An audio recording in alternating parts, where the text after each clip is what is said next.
Schrödinger ने electron को तरंग एवं कण दोनों की प्रकृति के अनुसार माना और इस आधार पर उन्होंने तरंग यांत्रिकी मॉडल प्रस्तुत किया। तो और अपना जो श्रोडिंजर समीकरण है वो प्रस्तुत किया। तरंग यांत्रिकी मॉडल के अनुसार ही ये माना गया कि इलेक्ट्रॉन जो है वो ऑर्बिटल में पाए जाते हैं। अब ये ऑर्बिटल क्या होते हैं? ऑर्बिटल जहाँ पर इलेक्ट्रॉन के पाए जाने की संभावना सबसे ज़्यादा होती है, maximum probability of finding electrons, वो कहलाता है ऑर्बिटल। ठीक है, या फिर हम उसे हिंदी में कहते हैं कक्षक। तो ये जो इलेक्ट्रॉन पाए जाते हैं कक्षक में, तो इलेक्ट्रॉन के बारे में जो संपूर्ण जानकारी हमें मिलती है, मतलब इलेक्ट्रॉन किस कक्षा में है, किस उपकक्षा में है और जिस उपकक्षा में है उसमें कितने ऑर्बिटल हैं, उस इलेक्ट्रॉन का चक्रण कैसा है, मतलब वह इलेक्ट्रॉन घड़ी की सुई की दिशा में घूम रहा है या फिर घड़ी की सुई की विपरीत दिशा में घूम रहा है। ये सारी बातों की जानकारी जो है वो हमें क्वांटम संख्या से पता चलती है। जैसे कोई यदि हमारे घर में लेटर आता है तो लेटर को पहुंचाने के लिए जो डाकिया आते हैं वो एड्रेस देखते हैं पहले कि लेटर को वह लेटर जो है वो किस जिले का है, किस ब्लॉक का है, किस शहर का है या किस गांव का है, फिर किस मोहल्ले का है और उसके बाद फिर किस मकान नंबर का है और जो मकान मालिक है या मकान मालिक के घर में जो भी है किसके नाम से वो लेटर है। तो इतने सारे क्रमबद्ध तरीके से हम उस व्यक्ति तक पहुंचते हैं जहां तक वो लेटर को पहुंचाना है।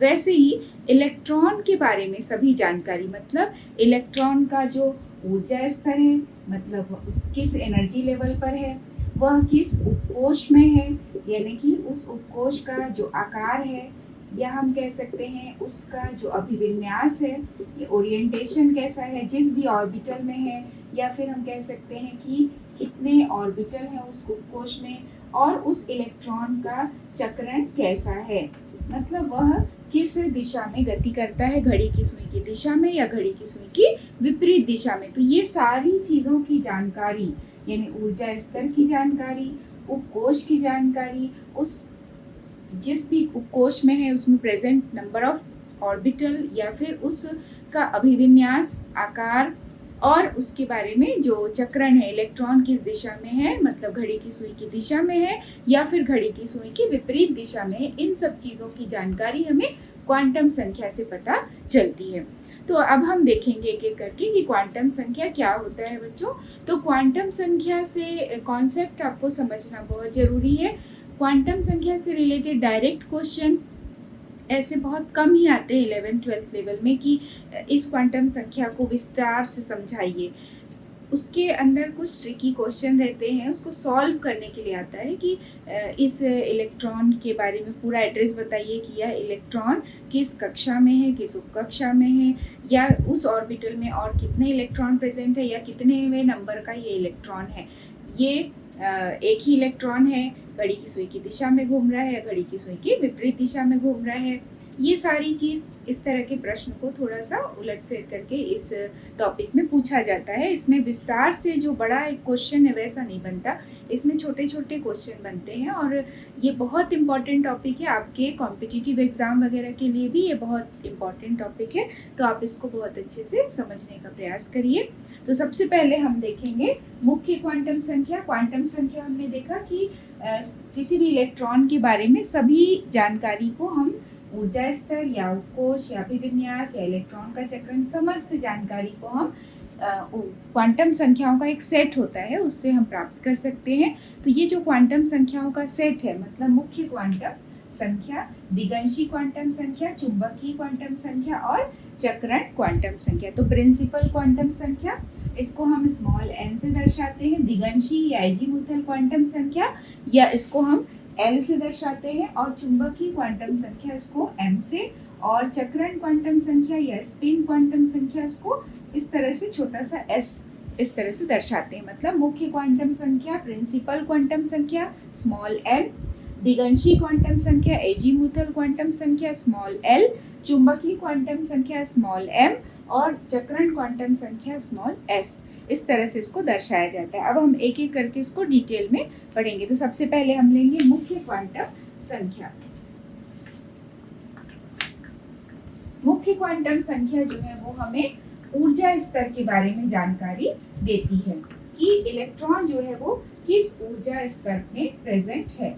इलेक्ट्रॉन का जो ऊर्जा स्तर है वो क्या है, मुख्य ऊर्जा स्तर क्या है। जैसे हम जानते हैं कि नाभिक के बाद जो पहली कक्षा है के, उसके बाद एल, उसके बाद एम, इस तरह से अलग अलग कक्षाएं होती हैं, एन, ये अलग अलग कक्षाएं होती है। तो ये न्यूक्लियस है, नाभिक है। इसके बाद ये इलेक्ट्रॉन पहले ऊर्जा स्तर पे है या दूसरे ऊर्जा स्तर पे है या तीसरे में है या फिर चौथे में है, किस ऊर्जा स्तर में वह इलेक्ट्रॉन है, इसकी जानकारी हमें मिलती है मुख्य क्वांटम संख्या से। ठीक है, तो जैसे अगर कहीं पर इलेक्ट्रॉनिक विन्यास हम बनाते हैं और लिखा है 3s और यहाँ पूछा जा रहा है या लिखा है 3p या लिखा है 3d, तो इन सभी के लिए n बराबर क्या होगा 3। चाहे हम 3s बोलें, चाहे हम 3p बोलें, चाहे हम 3d बोलें, सभी के लिए n इक्वल टू क्या होगा 3। मतलब मुख्य क्वांटम संख्या यानी उसका जो ऊर्जा स्तर है वो कौन सा है, तीसरा है। थर्ड एनर्जी लेवल में वो इलेक्ट्रॉन प्रेजेंट है, तो ये कहलाएगा मुख्य क्वांटम संख्या। मुख्य क्वांटम संख्या से ऊर्जा स्तर का पता चला। तो ये ऊर्जा स्तर को काउंट हम इस तरह से कर सकते हैं, -13.6 Z² n² इलेक्ट्रॉन वोल्ट प्रति परमाणु या प्रति एटम। तो ये जो Z है वो है परमाणु संख्या, किसी भी जिसका भी हम ले रहे हैं परमाणु संख्या, और n जो है वो कोशों की संख्या, मतलब वह किस ऊर्जा स्तर में है।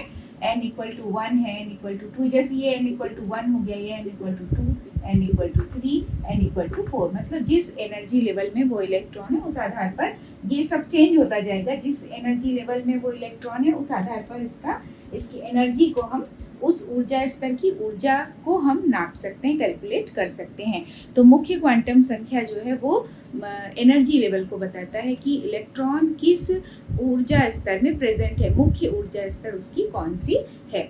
तो इस तरह से मुख्य क्वांटम संख्या के बारे में हम पता कर सकते हैं। अब हम देखेंगे मुख्य क्वांटम संख्या के बाद हम और क्या चीज़ देख सकते हैं कि मुख्य क्वांटम संख्या जो है वो हमें ऊर्जा स्तर के बारे में बताती है और उसमें प्रेजेंट कितने जो किस तरह से उसका एनर्जी लेवल हम काउंट करते हैं उसके बारे में बताती है। नेक्स्ट हम पढ़ेंगे दिगंशी क्वांटम संख्या। दिगंशी क्वांटम संख्या को दर्शाया जाता है L से। तो दिगंशी क्वांटम संख्या ये बहुत इंपॉर्टेंट है। दिगंशी क्वांटम संख्या, दिगंशी क्वांटम संख्या को स्मॉल l से दर्शाया जाता है और ये जो मान है L का जो मान होता है यह n पर डिपेंड करता है। किस पर डिपेंड करेगा, n पर डिपेंड करता है। मतलब L equal to 0 to n-1 तक, ये इसका मतलब फॉर्मूला होता है कि दिगंशी क्वांटम संख्या को 0 to n-1, मतलब दिगंशी क्वांटम संख्या जो है वो n पर डिपेंड करता है। देखिए यहाँ फॉर्मूला से ही पता चल रहा है n-1 तक।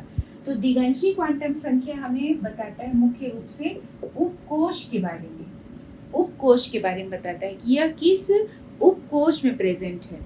ठीक है, मतलब उसकी जो उपकोष है उसका आकार कैसा है, उपकोष का जो आकार है, मतलब S है, P है, D है, F है, कौन सा उपकोष है। मतलब SPDF जो है वो स्पेक्ट्रम लाइन है, मतलब S sharp, P principal, D diffuse और F फंडामेंटल को शो करता है। तो ये जो विभिन्न स्पेक्ट्रमी लाइन्स होती हैं मतलब वो उपकोष को बताती हैं। और उपकोष जो ये है SPDF जो है उसके आकार के बारे में हम दिगंशी क्वांटम संख्या से पता कर सकते हैं कि इलेक्ट्रॉन किस कोश में है और किस कोश के किस उपकोष में है, ये पता हम कर सकते हैं। तो S जो है वो कैसा होता है, गोलाकार होता है, ये पता है हमें। और P जो है वो डंबल आकार का होता है, D जो है वो डबल डंबल होता है, और जो F होता है वो विकृत होता है। मतलब इसका शेप हमें नहीं दिखता है, बुक वगैरह में हम इसका शेप नहीं पढ़ते हैं, दिया ही नहीं है अभी तक। तो ये जो है गोलाकार है, SP डंबल है और D डबल डंबल है, ये आप लोग सब जानते हैं। तो यदि मान लीजिए हम मुख्य ऊर्जा स्तर यानी n इक्वल टू 1 की बात करते हैं तो L के कितने मान होंगे। तो L इक्वल टू क्या होगा, 0 to n, n equal to 1 है तो 1-1 यानी तक। तो यहाँ 0 से क्या होगा, 0, मतलब ये आंसर क्या आएगा 0। तो L इक्वल टू क्या आ गया 0। तो मतलब हम किसकी बात कर रहे हैं, एस उपकोष की बात कर रहे हैं। और वैसे भी आप लोग सब जानते हो कि पहला जो मुख्य ऊर्जा स्तर होता है, पहला जो कोश होता है, पहली जो कक्षा होती है, उसमें अधिकतम कितने इलेक्ट्रॉन होते हैं, केवल 2। उसमें केवल एक ही उपकोष होता है, वो होता है एस उपकोष। ठीक है, तो नेक्स्ट है, यदि n बराबर हम 2 करेंगे तो क्या आएगा, L इक्वल टू 0 टू यहाँ पर 2 - 1 तक लिखने का मतलब क्या है, 0 to 1, मतलब तक यदि लिख रहे हैं, मतलब यहाँ से यहाँ तक, तो 0 और 1, यानी जब हम दूसरे ऊर्जा स्तर की बात करते हैं तो 0 एवं 1 दो मान प्राप्त होते हैं। 0 जो है वो किसको बता रहा है, S को, और 1 जो है वो किसको बताता है, P को। तो वैसे भी आप सब जानते हो कि सेकेंड जो ऊर्जा स्तर होता है, सेकेंड एनर्जी लेवल में कितने इलेक्ट्रॉन होते हैं, यदि हम ये नियम देखें 2n² तो 2 × 2 स्क्वायर, तो 2 × 4 = 8, कितने इलेक्ट्रॉन हो गए, 8। तो ये S में कितने हो गए, 2, और P में कितना हो गया, 6, तो ये टोटल कितने इलेक्ट्रॉन हो गए, 8। ऐसे भी हम समझ में आ गया कि जो S है, 0 जो है वो S को शो कर रहा है और 1 जो है वो P को शो कर रहा है। तो इस तरह से यदि हम दूसरे ऊर्जा स्तर में हैं तो दूसरे ऊर्जा स्तर में L के कितने मान होंगे, S और P, मतलब 0 और 1। तो 0 S को बता रहा है, 1 जो है वो P को बताता है। तो इस प्रकार से हम अलग अलग ऊर्जा स्तर अब हम के बारे में पता कर सकते हैं। अब हम इसके थर्ड एनर्जी, मतलब यदि मान लीजिए कि इलेक्ट्रॉन का मुख्य ऊर्जा स्तर जो है वो थर्ड है, तीसरा है, तो हम उसको कैसे लिखेंगे, ये देखिए, यदि फॉर्मूला यदि हम इसको थोड़ा सा चेंज कर दें, यहाँ पर n = 3 कर देते हैं, तो L के कितने मान होंगे, 0 to n - 1, यही फॉर्मूला रहेगा, 0 to यहाँ तक है 3 - 1, तो 0 से 2, 0 से 2, 0 से 2 का मतलब क्या होगा, 0 है, 1 है और 2 है, 0 है, 1 है और 2 है। तो 0 जो है वो किसको बता रहा है, देखिए थर्ड जो होता है 2n², ये हम बोल रहे हैं, तो 2 × 3 का स्क्वायर, तो 9 दूनी 18 इलेक्ट्रॉन हो गए। मतलब थर्ड जो शेल होता है उसमें मैक्सिमम कितने इलेक्ट्रॉन होते हैं, 18 इलेक्ट्रॉन्स होते हैं। तो ये जो 18 इलेक्ट्रॉन है, तो ये 0 जो है वो S को बता रहा है, 1 जो है वो P को बता रहा है, और ये जो है वो 2 जो है वो D को बताता है। तो S में आप सब जानते हो कितने इलेक्ट्रॉन होते हैं, 2, P में कितने इलेक्ट्रॉन हो गए, 6, और D में कितने इलेक्ट्रॉन हो गए, 10। तो टोटल कितने हो गए, टोटल इलेक्ट्रॉन हो गए 18। तो इस तरह से भी हमें समझ में आ रहा है कि ये हम थर्ड शेल की बात कर रहे हैं। और यहाँ भी हम जब वैल्यू देख रहे हैं कितने हमें उपकोष प्राप्त हुए, 0, 1, 2, तो 1, 2, 3। तो इस तरह यहाँ पे आपको देखने से ये समझ में आ रहा होगा कि कोशों की संख्या जितनी है उतनी ही संख्या में उपकोष की भी प्राप्ति हो रही। जैसे यहाँ पर देखिए n = 3 है, तो उपकोष भी हमें कितने मिले, 1, 2, 3। यहाँ n = 2 है, मतलब कोश जो है वो 2 है, तो उपकोष भी कितने प्राप्त हुए, 2। यहाँ देखिए जैसे कोश पहला कोश है, यानी मुख्य ऊर्जा स्तर है, पहला कोश है, तो हमें उपकोष कितना प्राप्त हुआ, 1। तो यहाँ पर हम कह सकते हैं कि n और L की वैल्यू जो है वो, मतलब अगर फाइंड आउट करने के लिए आता है कि कोश यदि 2 है तो इस दूसरे कोश में कितने उपकोष होंगे, तो आपको कुछ भी सॉल्व नहीं करना है, अपने दिमाग में आप रखिए कि यदि कोशों की संख्या 2 है तो उसमें उपकोष भी 2 ही प्राप्त होंगे। 2 नहीं लिखना है, वहां पर हमें क्या लिखना है, S और P। वैसे यदि कोश 3 है, मतलब वहां पे 3 उपकोष प्राप्त हुआ, वो कौन सा है, S, P और D। ठीक है, तो इस तरह से हम चौथे कोश का भी निकाल सकते हैं। चौथे कोश का देखिए कैसे निकालेंगे, यहाँ पर चौथे कोश के लिए यहाँ पर हम फॉर्मूला चेंज कर देते हैं, n = 4, फॉर्मूला वही रहेगा, 4 - 1 हो जाएगा। तो 0 से 3 तक, जब तक बोल रहे हैं मतलब 0, 1, 2, 3, मतलब हम यहाँ पर कितने उपकोष की बात कर रहे हैं, जब हम चौथे कोश में हैं तो उपकोषों की संख्या कितनी हो गई, 4। 0 S को बता रहा है, 1 P को बताता है, 2 D को बता रहा है और 3 F को बताता है। तो इस तरह से जब हम चौथे कोश में होते हैं तो अधिकतम कितने इलेक्ट्रॉन माने गए हैं चौथे कोश में, 4n², मतलब 4n²। तो चौथे कोश में जब हम होते हैं तो चौथे कोश के लिए जब हम यहाँ पर निकालेंगे तो 2n² मतलब 2 × 4 का स्क्वायर, तो 4 चौको 16 और दूनी 32। तो इस तरह से यहाँ पर s क्या हो गया 2, p के लिए यहाँ p में अधिकतम 6, d में अधिकतम 10 और ये कितना हो गया 14। तो टोटल आप करोगे तो 32 इलेक्ट्रॉन्स। तो यहाँ उपकोश पता चल गया कितने उपकोश है, s p d f 4 उपकोश है और हम चौथे कोश के बारे में ही बात कर रहे हैं। तो इस तरह से ये दिगंशी क्वांटम संख्या जो है वो हमें क्या बताती है, उपकोश के बारे में बताती है, या हम कह सकते हैं कि हमें उपकोश का आकार पता चल रहा है यहाँ पे। ठीक है, आकार का पता चलता है कि उपकोश जो है वो डंबल है, गोलाकार है, डबल डंबल है, किस तरह का, मतलब S बोल दिए मतलब वो गोलाकार हो गया, P आ रहा है मतलब वो डंबल हो गया, D है मतलब डबल डंबल हो गया। तो यहाँ पर हमें ये चीज़ पता चल जाती है। और जितने जो कोश होता है, कोश की संख्या जितनी होती है उतनी ही संख्या में हमें उपकोश, मतलब यदि हम दूसरे कोश में हैं तो उसमें उपकोश कितने होंगे 2, यदि हम तीसरे कोश में है तो उपकोश कितना होगा यहाँ पर 3, तीसरे कोश में है तो उपकोशों की संख्या होगी 3, यदि हम चौथे कोश में है तो उपकोश की संख्या होगी 4। तो इस तरह से हम कैलकुलेट कर सकते हैं। नेक्स्ट हम देखेंगे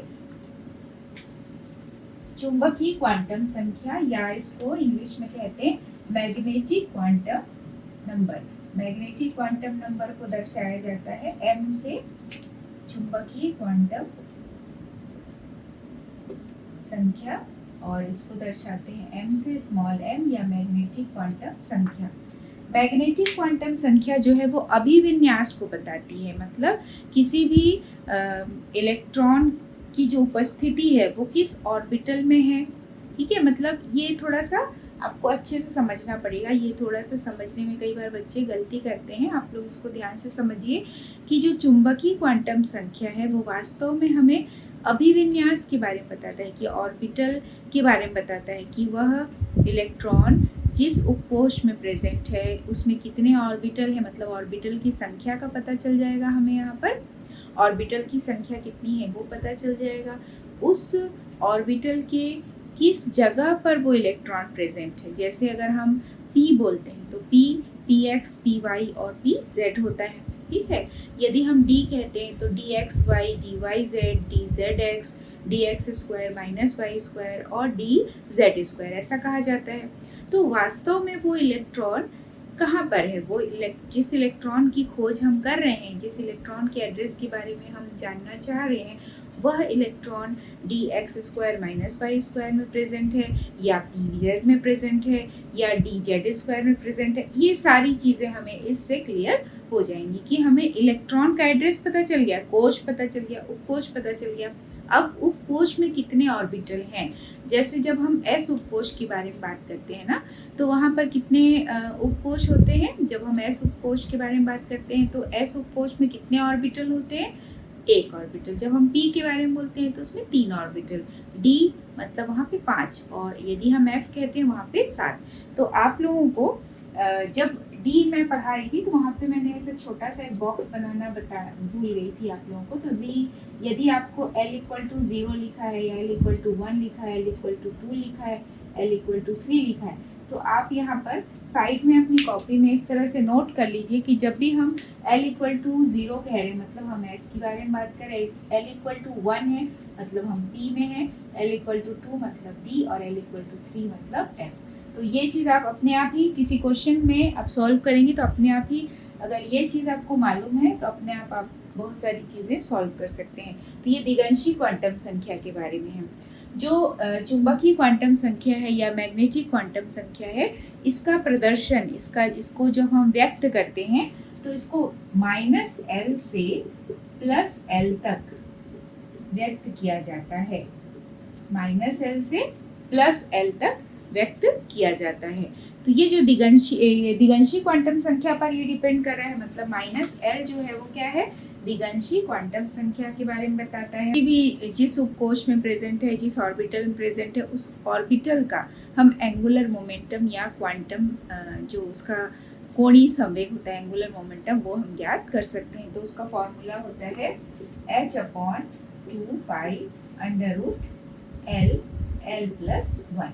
तो इस तरह से हम एल के द्वारा, एल की सहायता से, मतलब एल क्या है यहाँ पे, द्विगंशी क्वांटम संख्या की सहायता से हम क्या ज्ञात कर सकते हैं, इसका एंगुलर मोमेंटम ज्ञात कर सकते हैं। किसी भी मतलब ऑर्बिटल के एंगुलर मोमेंटम या कोणीय संवेग की जानकारी हम पता कर सकते हैं।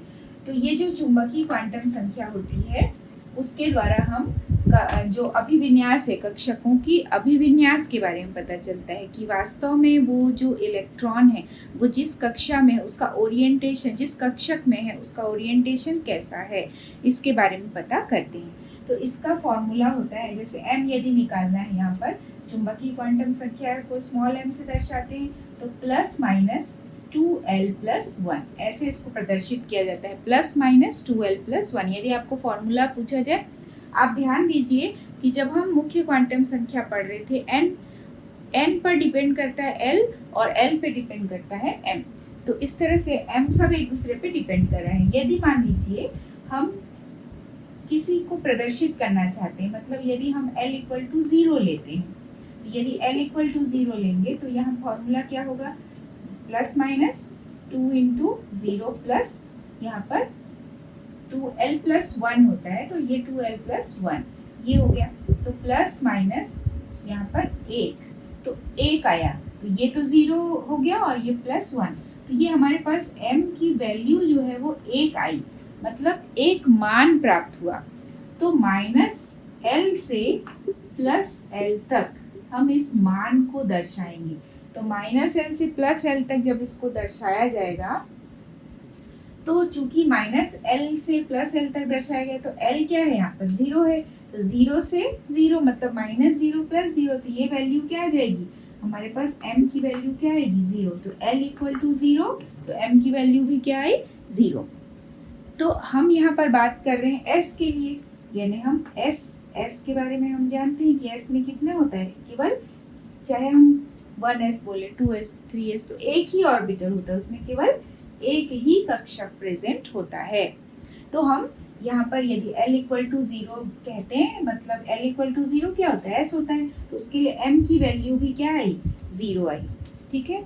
नेक्स्ट यदि हम लेते हैं l=1, नेक्स्ट हम लेके देखते हैं l=1, तो इसी सूत्र में मान रखते हैं m = ±2 × 1 + 1, तो यहाँ देखिए 2 × 1 + 1, तो ये प्लस माइनस 2 और 1 कितने मान प्राप्त हुए 3, तो l की वैल्यू क्या है यहाँ पर 1 है, ठीक है। इसको प्रदर्शित करना है -l से +l तक, तो 3 मान प्राप्त हुए हैं, 3 इसका आंसर नहीं है, 3 मान प्राप्त हुआ है, उस 3 मान को हम -l से +l तक दर्शाएंगे, मतलब -1, 0 और +1, इस तरह से हमें कितने मान प्राप्त हो जाएंगे 3 मान। तो ये जो l=1 कहते हैं, मतलब हम किसकी बात करते हैं, p उपकोष की बात करते हैं। p उपकोष में कितने ऑर्बिटल हो गए, px, py और pz। तो जब कभी भी हम p उपकोष की बात करते हैं, तो यदि जैसे हम px कह रहे हैं और इलेक्ट्रॉन मान लीजिए कि px में प्रेजेंट है, तो m की वैल्यू क्या होगी -1। यदि इलेक्ट्रॉन py में प्रेजेंट है, तो m की वैल्यू क्या हो जाएगी 0। यदि इलेक्ट्रॉन pz वाले में प्रेजेंट है, तो m क्या होगा +1। तो इस तरह से आपको पहचानना पड़ेगा कि इलेक्ट्रॉन वास्तव में किस ऑर्बिटल में प्रेजेंट है, ठीक है। तो इस तरह हम नेक्स्ट भी निकाल के देख सकते हैं किसी का, जैसे अगर हम l=2 करके देखें, तो l=2 ऐसे भी हम जानते हैं l=2 मतलब हम d की बात कर रहे हैं, d उपकोष की बात कर रहे हैं, मान भी रख के देख लेते हैं l=2। तो यहाँ पर m के वैल्यू, m के लिए फॉर्मूला क्या है, ±2l+1, तो यहाँ पर ±2 × 2 + 1, ये क्या आ गया, कितने मान आ गए हमारे पास 5 मान आए। तो 5 मान आए, ठीक है, 5 वैल्यूज आई हमारे पास, 5 इसका आंसर नहीं है, मतलब हम m का मान 5 तरह के मान हमें लिखना है, 5 तरह से उसको 5 मान में उसको व्यक्त करना है। तो वो हम कैसे व्यक्त करेंगे, देखिए l है, l की वैल्यू क्या है 2 है, तो यदि 2 है तो हम l की जगह पे 2 लिख के देखते हैं, तो -l लिखते हैं, मतलब यहाँ पे -2 कर दिए, उसके बाद -1 कर देंगे, फिर 0 और फिर +1 और लास्ट में +2। तो -2, -1, 0, +1 और +2, इस तरह से कितने मान प्राप्त हुए? 5 मान हमें प्राप्त हुए। -2, -1, 0, +1, +2। तो D में कितने ऑर्बिटल होते हैं? D जो है वो 5, D कोश जो है वो 5 कक्षकों या 5 ऑर्बिटलों से मिलकर बना होता है। dxy, dyz, dzx, dx² - y² और dz², ये इसके कक्षकों का नाम होता है, आप सब जानते हो। तो यदि मान लीजिए कि इलेक्ट्रॉन ये वाले में प्रेजेंट है, dxy में, मतलब यहाँ प्रेजेंट है इलेक्ट्रॉन, तो यहाँ m इक्वल टू क्या होगा? -2। यदि इलेक्ट्रॉन यहाँ प्रेजेंट है मान लीजिए, तो यहाँ पर m की वैल्यू क्या लिखेंगे? +2। यदि इलेक्ट्रॉन यहाँ प्रेजेंट है तो यहाँ m इक्वल टू क्या लिखेंगे? 0। यानी जब हम इलेक्ट्रॉनिक विन्यास बनाएंगे और उसके आधार पर जैसे इलेक्ट्रॉन का पोजीशन हमें पता चल जाएगा कि इलेक्ट्रॉन वास्तव में किस कक्षक में भरा गया है, तो उस आधार पर हम m की वैल्यू को कैलकुलेट कर सकते हैं।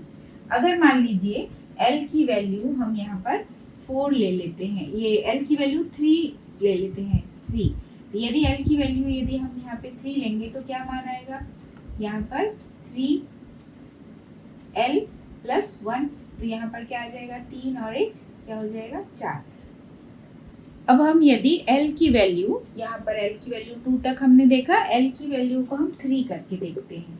यदि 3 है तो क्या फॉर्मूला आएगा अपने पास? फॉर्मूला तो यही रहेगा, m इक्वल टू ±2l + 1। तो m इक्वल टू ±2l + 1, तो ±2 इंटू l की 3 + 1, ये हो गया। तो ±2 इंटू 3 मतलब यहाँ पर कितने मान आए? 6 और 1 क्या हो गया? 7। तो टोटल कितने मान प्राप्त हुए? 7 मान प्राप्त हुए हमें। 7 मान प्राप्त हुए मतलब हम किसकी बात कर रहे हैं? F।